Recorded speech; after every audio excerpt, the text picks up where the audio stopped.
Hey, good morning, TF. My name is Shane. I am a trainer here at Merritt Island. I have your daily devotion for you. So I'm a 90s kid. I was born right in 1990. So I was basically born and raised on all those Disney movies and 90s Nickelodeon. I have so much nostalgia for that because that was just exactly what I grew up in the perfect time. And it was the other week, my girlfriend and I, we have Disney Plus. So we were watching The Lion King. You know, I've seen it plenty of times. It's one of my favorite movies of all time. And if you guys don't know about The Lion King, basically Simba is this lion. When he was a kid, his dad is murdered by his uncle, and his uncle kind of manipulates Simba into believing that it was his fault, and then tells him to run away. He basically exiles him. And so Simba kind of grows up in exile. He grows up with two guys, Timon and Pumbaa, who become his best friends. And when he's older, as he's in exile, one of his childhood best friends runs into him and is like, holy cow, you're alive. We all thought you were dead. You need to come back and be king. And Simba's like, no, I can't be king. Like, I killed my father. I'm not capable of doing any of that stuff. I need my father there for his advice. You know, he's got all these excuses. So of course she gets kind of mad at him, and he goes off and he mopes.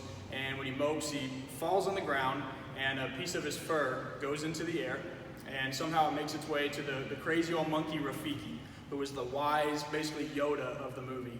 And Rafiki realizes that Simba is alive, and so he goes to see him, but he doesn't tell him who he is. He kind of leads him along, saying, "You should be the king." And Simba kind of gives the same excuse of, no, I need my father there. I need that advice from him. I'm not capable of doing this. I don't have the same character, or the same characteristics, and the same strength that he had. And Rafiki goes, "What are you talking about? Your dad's alive." Simba's like, "What?" He goes, "Yeah, come here. I'll take you to him." And so he leads him to this pond, and he goes, "Look, your dad is right down there." And so Simba looks down into the pond, and he's like, "What are you talking about, you crazy old monkey? That's just my reflection. That's just me." And Rafiki goes, "No, look harder." And so Simba, kind of looks down in and peers a little bit closer and kind of focuses, and he sees his reflection turn into that of his father.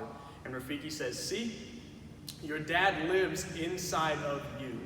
And just seeing that reminds me of all the times that I think God our Father is so far away from me, when that's absolutely just the farthest from the truth as possible. Okay, Scripture tells us in 1 Corinthians 3:16 and 17, "Do you not know that you are God's temple, and that God's Spirit dwells in you? For God's temple is holy, and you are that temple." Okay? Just like Rafiki said, your dad is living inside of you. He lives in you. God the Father does the same thing for us, guys. No matter how far off we think he is, or how far off we think we've pushed him away, that's not true. Once we believe in him, he lives inside of us, guys. So I just want you guys to take encouragement from that. To understand that no matter how far off and alone you feel, you are not alone. God the Father lives inside each and every one of us. All right? Hope that was encouraging to you guys. Have a great day. We'll see y'all later.